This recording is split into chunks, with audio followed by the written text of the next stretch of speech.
Hi friends, this is Janu. ఈరోజు ఒక interesting టాపిక్తో మీ ముందుకు వచ్చేసాను. మరి లేట్ చేయకుండా ఈ వీడియో స్టార్ట్ చేసేద్దామా? క్రికెట్లో సక్సెస్ అవ్వడం అంత ఈజీ కాదు. టాలెంట్, క్రమశిక్షణ ఉండి డొమెస్టిక్ క్రికెట్లో సత్తా చాటిన వారికే ఇంటర్నేషనల్ టీంకి సెలెక్ట్ అయ్యే అవకాశం లభిస్తుంది.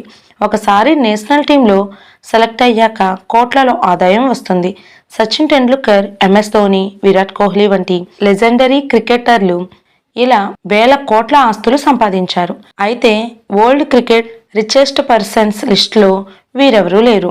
ప్రముఖ Indian business man Aditya Birla group chairman Kumar మంగళం బిర్లా కుమారుడే ఆర్యమాన్ బిర్లా.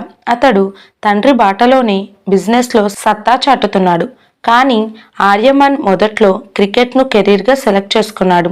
అతడు 2017-18 సీజన్లో రంజీ ట్రోఫీలో మధ్యప్రదేశ్ తరపున అరంగేట్రం చేశాడు.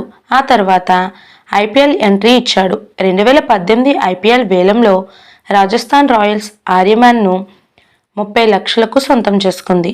ఒక రిపోర్ట్ ప్రకారం ఆర్యమాన్ 9 ఫస్ట్ క్లాస్ మ్యాచ్లు ఆడి 414 పరుగులు చేశాడు. వీటిలో ఒక సెంచరీ, ఒక హాఫ్ సెంచరీలు ఉన్నాయి. లిస్ట్ ఏ క్రికెట్లో అతడు 4 మ్యాచ్లు ఆడి 36 పరుగులు చేశాడు. ఆర్యమాన్ క్రికెట్ కెరీర్ బాగానే ప్రారంభమైంది.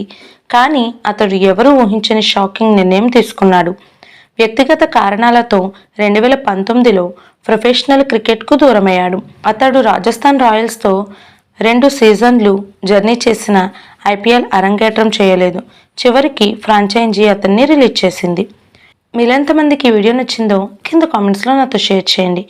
వీడియో కనుక మీకు నచ్చినట్లయితే లైక్ చేయండి, షేర్ చేయండి. This is Janu. Thank you for watching this video.